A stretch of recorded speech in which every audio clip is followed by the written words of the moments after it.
What if Whitney Houston's death wasn't a tragic accident, but a setup? And what if her daughter, Bobby Christina, didn't die by misfortune, but was removed to protect a secret? Two women, two eerily similar deaths, found alone, submerged in bathtubs, and surrounded by silence. But the deeper you dig, the more disturbing it becomes. Was this a coincidence or a cover-up? And what do Ray J and Clive Davis really know? The story didn't begin in that Beverly Hills suite. It began years earlier, when the cracks in Whitney's world started showing. She wasn't just an icon, she was a brand, a business, a voice that made billions. And in the entertainment industry, when a voice becomes too powerful, it doesn't just echo, it threatens. Many believe that Whitney was on the verge of reclaiming control. She was reportedly working on a comeback. There were whispers of new music, new deals, and even a tell-all documentary that would finally let her speak for herself. But not everyone wanted that story told. On February 11th, 2012, Whitney Houston was found unconscious in the bathtub of her Beverly Hilton suite. Just hours before, she'd been seen behaving erratically. She argued with staff. She seemed paranoid, nervous. Office by nightfall, she was gone. The official reports? Accidental drowning, heart disease, cocaine in her system. But the unofficial whispers started immediately. Her death didn't just feel sudden, it felt orchestrated. 3 years later, almost to the day, her only daughter Bobby Christina was discovered in eerily similar circumstances. Unconscious in a bathtub, just like her mother. Another life lost, another cover story fed to the public. Was this generational trauma? Or generational targeting? Both women were surrounded by enablers. Both had reportedly been isolating themselves. Both were allegedly planning something big. Something that may have revealed truths hidden for years. And here's where it gets even darker. Bobby Christina had scheduled a private interview just weeks before her death. She was planning to talk about her mother's final days. She never made it. Coincidence? Or something else?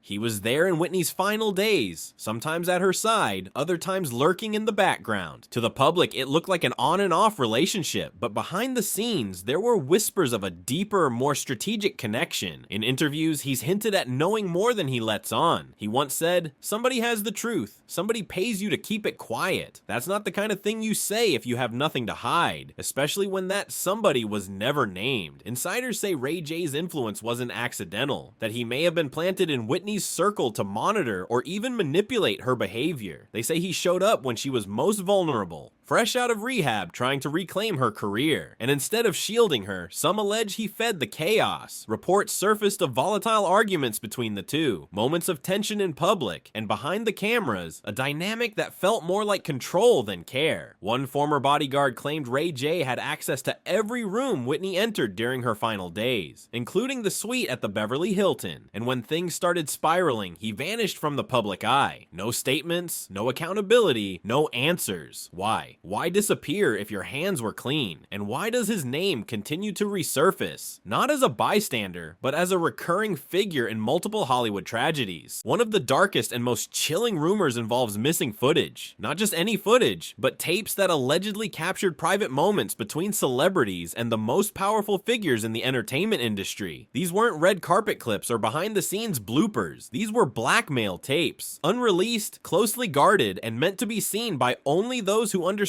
what kind of power came with owning secrets. Some insiders claim Whitney Houston was caught on one of those recordings, either unknowingly or during moments when she was at her most vulnerable. The footage wasn't just damaging to her image. It allegedly featured conversations, deals, and encounters that, if made public, could expose not only her struggles, but the people around her. People with something to lose. People with reach far beyond the music industry. And when whispers of that footage resurfaced, so did fear. Not just fear from Whitney's camp, but from those at the top. People started pulling away. Friends grew quiet. The media began reshaping her story from icon to cautionary tale. She was reportedly threatened, warned that she was playing a dangerous game. That if she continued pushing for independence, if she released that tell-all documentary, or aired out her grievances publicly, everything could come crashing down. But what if she wanted to come clean anyway? What if she believed her truth was more important than her silence? That's when Ray J's name starts showing up again. According to multiple accounts, Ray J was around at key moments, just before emotional breakdowns, media appearances, and after alleged confrontations with people Whitney no longer trusted. There are claims he had access to her hotel rooms, her phones, even her laptop in the final days. He reportedly had a copy of that footage, or at least knew who did. And then, as the tension built, as Whitney grew more agitated, more vocal, and more determined to be heard, Ray J faded into the background. No statements, no clarification, just distance. Some speculate that he helped erase the trail, that he worked behind the scenes to retrieve or destroy the footage. Others believe he handed it off, not to protect Whitney, but to protect those who feared her voice the most. Was he acting on her behalf? Or was he under someone else's instruction? Was he protecting Whitney's legacy? Or making sure the public only saw what they were allowed to? Because here's the thing about footage like that. It never really disappears. It gets stored, tucked away, filed into vaults behind legal teams and private contracts, ready to be used when necessary. And if that footage still exists today, someone, somewhere, is holding it. Maybe not for justice, but for leverage. In Hollywood, silence isn't just survival, it's business. And the moment someone threatens that silence, the machine moves quickly, sometimes with lawyers, sometimes with media manipulation, and sometimes with tragedy.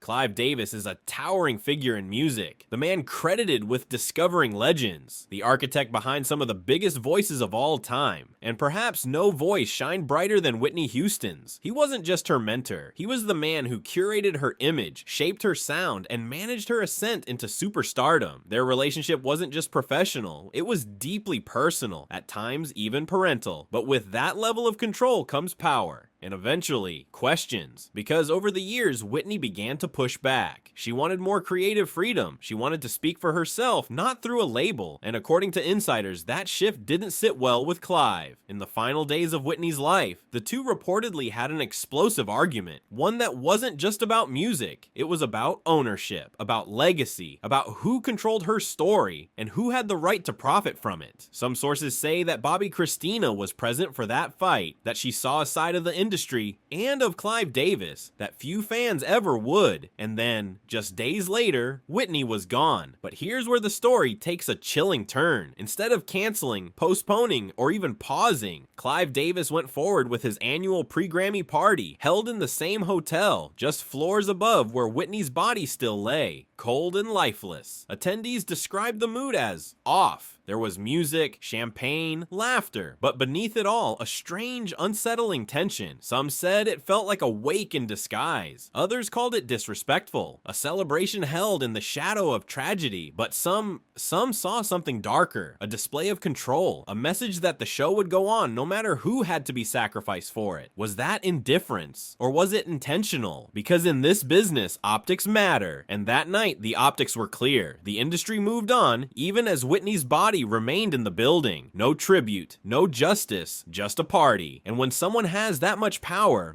who holds them accountable? Whitney's estate was worth millions. When she passed, that wealth was supposed to go to Bobby Christina. But after Bobby's sudden death, the estate fell into the hands of others. People Whitney reportedly didn't trust. Leola Brown, Bobby's aunt, openly accused Ray J of being Whitney's runner boy. She didn't mince words. She believes he helped facilitate her downfall. Bobby Christina, too, was said to be growing paranoid before her death. She told close friends she felt surrounded, watched, unsafe. Could both women have known too much? From Marilyn Monroe to Aaliyah, and now Whitney. The entertainment world is littered with suspicious deaths, patterns of isolation, last-minute cancellations, cryptic final messages, all pointing to something being off, something hidden behind the glamour.